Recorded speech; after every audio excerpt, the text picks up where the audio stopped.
Sejam muito bem-vindos em mais um culto em vídeo da Paróquia Evangélica de Nova Petrópolis. Eu quero saudar vocês, meus irmãos e irmãs, com a palavra que é o lema bíblico para a nossa semana. A palavra é do apóstolo Paulo, de Filipenses, capítulo 2, versículo 8, onde nós lemos: Jesus Cristo a si mesmo se humilhou, tornando-se obediente até a morte e morte de cruz. Jesus Cristo a si mesmo se humilhou, tornando-se obediente até a morte e morte de cruz. Meu irmão, minha irmã, quando nós olhamos para a palavra de Deus num todo, nós percebemos que se tem algo que não combina com a fé cristã, se tem algo que não combina com a caminhada cristã, com o relacionamento com Deus, se chama orgulho. Até porque o orgulho é a raiz do pecado.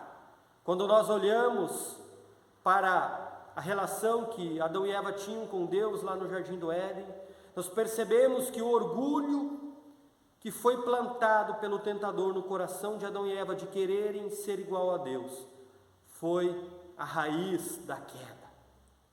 E quando nós olhamos para o nosso Deus, para Jesus Cristo, onde Ele diz: eu não vim para ser servido, mas eu vim para servir, onde Ele se esvazia de toda a natureza gloriosa de Deus, se faz ser humano e se torna obediente até a morte de cruz, para assim nos servir, para que a partir da fé em Cristo nós também possamos seguir o exemplo de humildade, lançando fora todo o orgulho, reconhecendo que somos falhos, pecadores, e assim como Deus em Cristo Jesus nos serve na cruz, nós também queremos servir a nossa comunidade, as pessoas à nossa volta. E assim nós queremos orar, invocando a presença do Espírito Santo de Deus. Querido amado Deus, nós queremos invocar a Tua presença. Invocar, Senhor, que o Teu Santo Espírito, Senhor, se faça presente. Que o Teu Santo Espírito fale aos nossos corações e mentes. Que a Tua palavra se torne viva. Assim nós oramos e também clamamos, Senhor, pelo Teu nome, o nome de Jesus, esse nome que é poderoso, nome sobre todo nome, esse nome que se tornou obediente e humilde até a morte e morte de cruz, para que ao nome de Jesus fosse dado toda a honra, toda a glória. Assim nós oramos, em nome desse santo e precioso nome. Amém.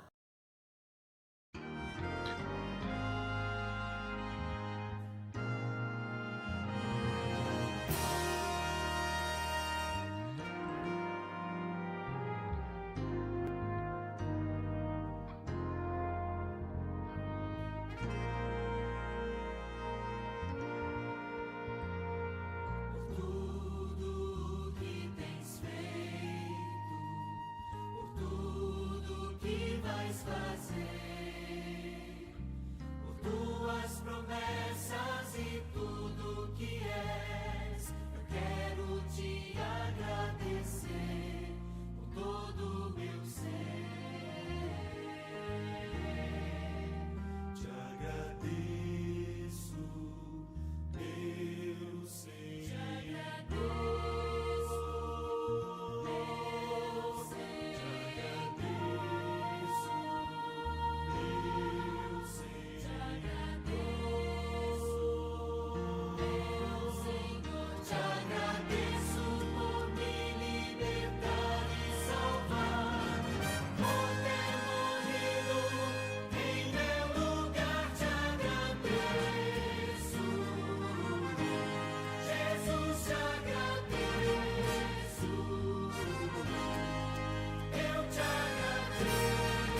Eu desejo que a graça do nosso Senhor Jesus Cristo esteja com todos nós.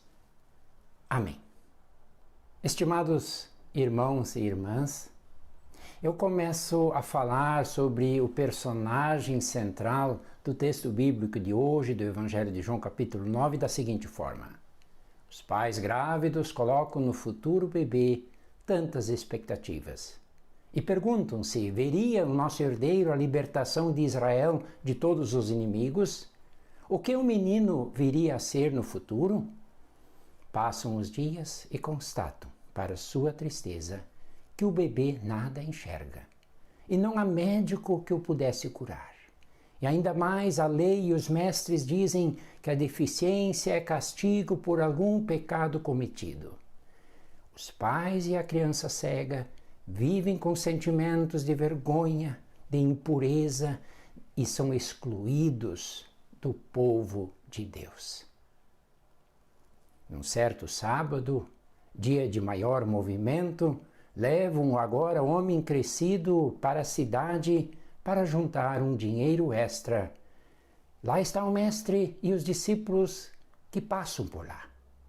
E então acontece a grande virada na sua vida. Vamos conferir ouvindo o texto de João, capítulo 9, versículos 1 a 6. Enquanto Jesus caminhava, viu um homem cego de nascença.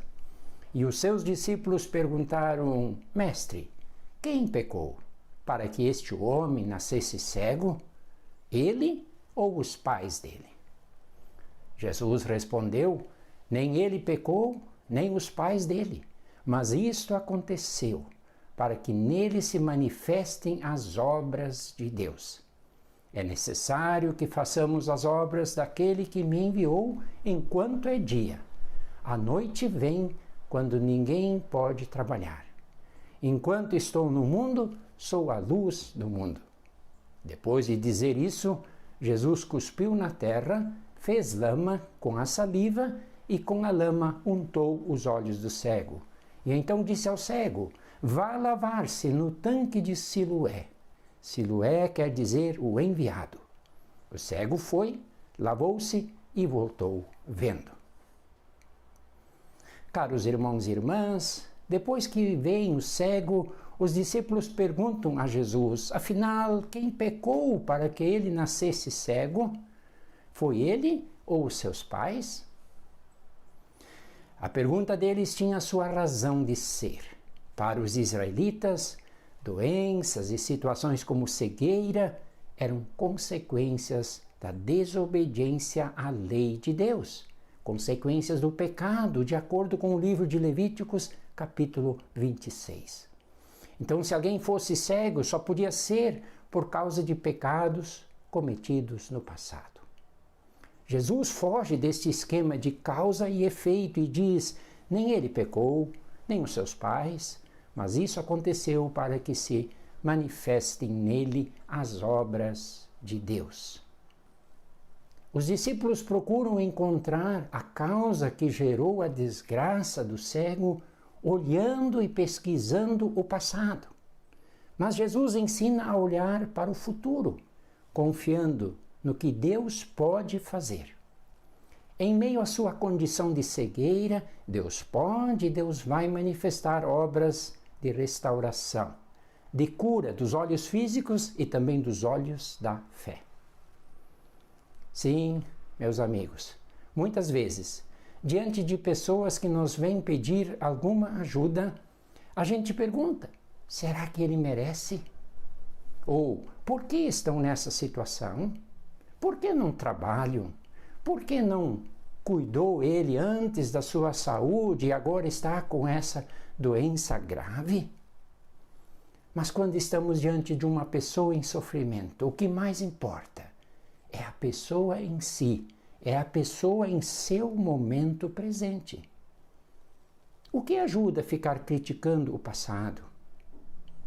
E nossos pensamentos e nossas orações devem ser para que esta pessoa consiga ter um futuro melhor e para que conheça um pouco mais do amor de Deus enquanto experimenta um pouco do nosso amor, da nossa atenção e do nosso cuidado. Jesus disse: vocês são o sal da terra, vocês são a luz do mundo. E como podemos ser como um grão de sal que dá sabor à vida? Como podemos ser uma pequena luz que ilumina pessoas à nossa volta? Sem dúvida, há muita escuridão, há muitas trevas em nossa volta. Há muita cegueira em nosso mundo. Isso o nosso amigo cego experimentou depois de ser curado por Jesus. O cenário seria perfeito para celebrar, para se alegrar com o final feliz de sua condição de mendigo e de cego. Mas não. O que se segue é uma forte e longa discussão com os líderes fariseus. Estes não admitem que Jesus tenha curado o cego no dia de sábado, dia em que não se podia trabalhar de jeito nenhum. Eles falam com o homem curado para investigar o que tinha acontecido. Desconfiam que ele não fosse cego desde o nascimento, por isso mandam chamar os seus pais, e estes atestam sim que de fato o filho tinha nascido cego. Mas não comentam nada sobre Jesus e como fez a cura por causa do medo das ameaças dos líderes judeus. Isso está no capítulo 9 descrito. Ainda expulsam o homem do pátio do templo e Jesus se encontra com ele.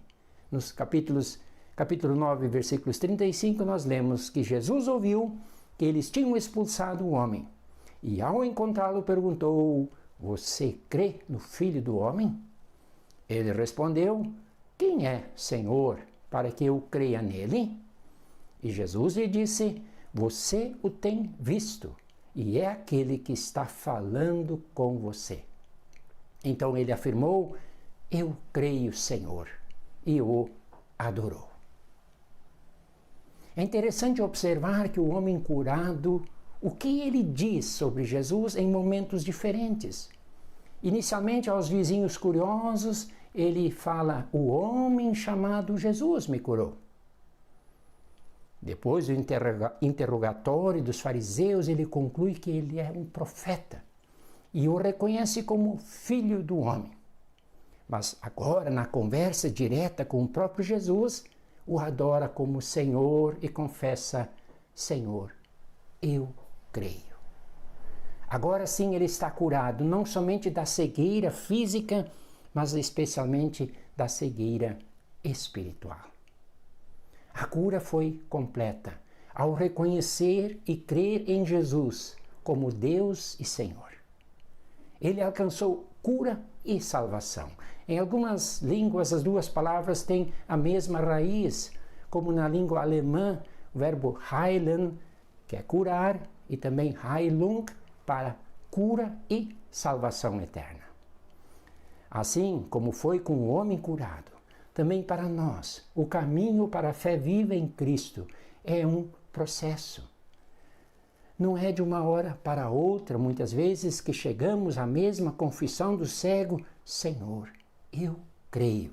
Pode levar mais tempo, pode levar menos tempo. O importante é que a gente saia da cegueira espiritual e nos coloquemos neste caminho que leva à confissão e adoração de Cristo como Senhor e Salvador. Neste caminho, a nossa cegueira vai dando lugar à luz de Deus. Jesus mesmo disse: eu sou a luz do mundo. E quem me segue, quem anda comigo como discípulo, não pisará na escuridão, não vai tropeçar nas trevas, mas terá a luz da vida, em João 8,12. No Gênesis, lembremos que a primeira obra de Deus na criação foi a luz. Tendo luz, o mundo começa a funcionar. E assim, quando nós acolhemos a luz de Deus em nós, reconhecendo Cristo como Senhor e Salvador, então um novo mundo começa para nós. E com esta luz, que é a obra do Espírito Santo em nós nunca mais veremos as coisas da mesma forma. Veremos aquilo que é importante, pois o essencial, diz o autor do Pequeno Príncipe, deste livro, o essencial é invisível aos olhos. Amém. O Credo Apostólico. Creio em Deus, Pai Todo-Poderoso, Criador do céu e da terra, e em Jesus Cristo, seu Filho unigênito, nosso Senhor, o qual foi concebido pelo Espírito Santo, nasceu da Virgem Maria, padeceu sob o poder de Pôncio Pilatos, foi crucificado, morto e sepultado, desceu ao mundo dos mortos, ressuscitou no terceiro dia, subiu ao céu e está sentado à direita de Deus, Pai Todo-Poderoso, de onde virá para julgar os vivos e os mortos. Creio no Espírito Santo, na Santa Igreja Cristã, a comunhão dos santos, na remissão dos pecados, na ressurreição do corpo e na vida eterna. Amém.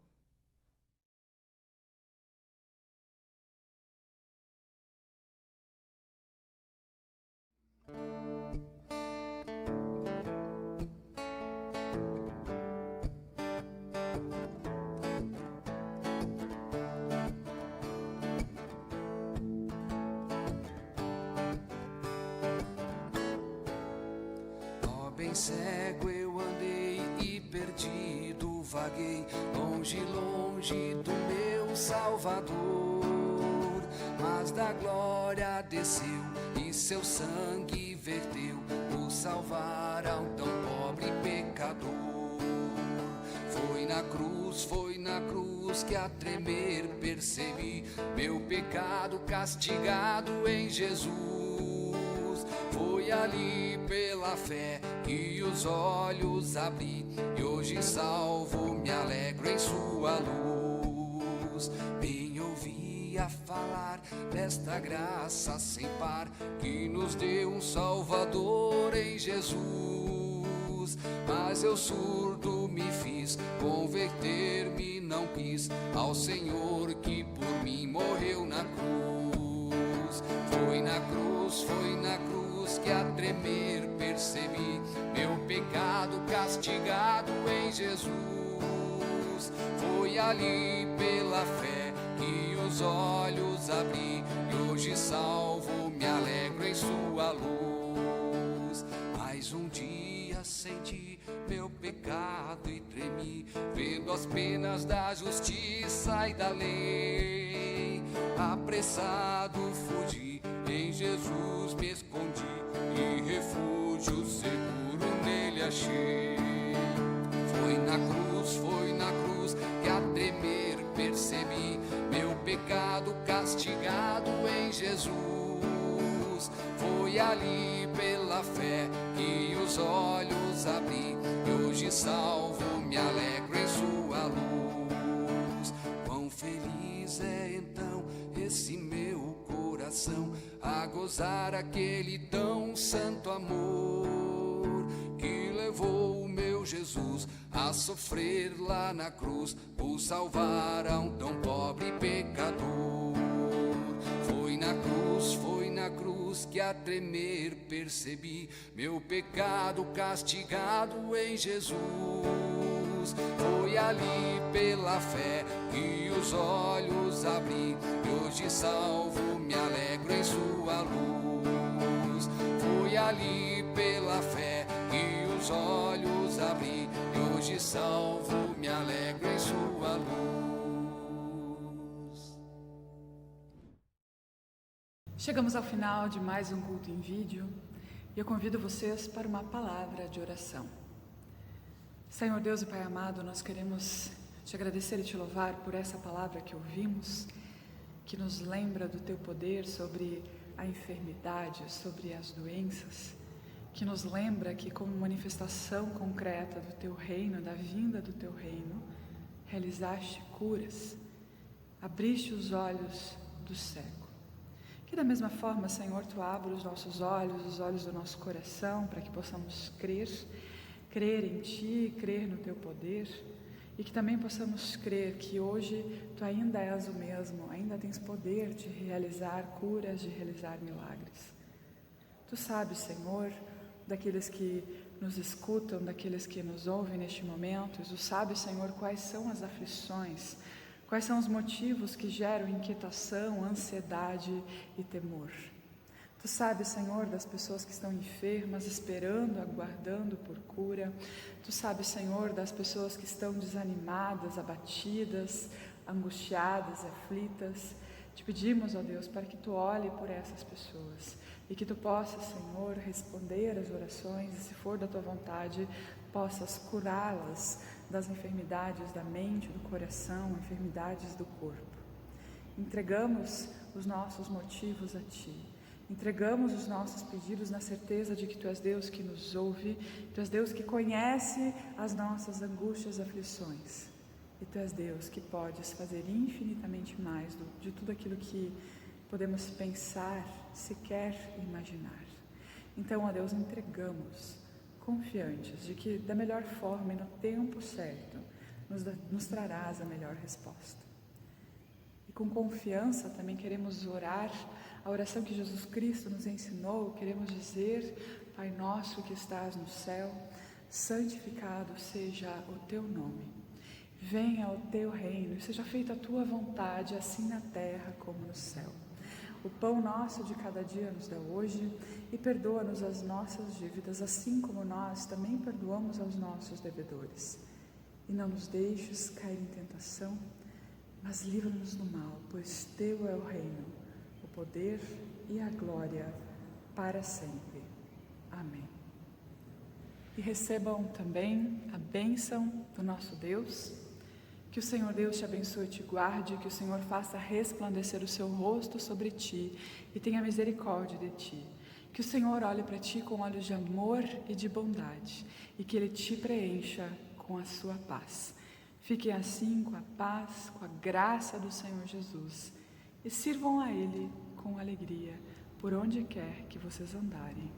Amém.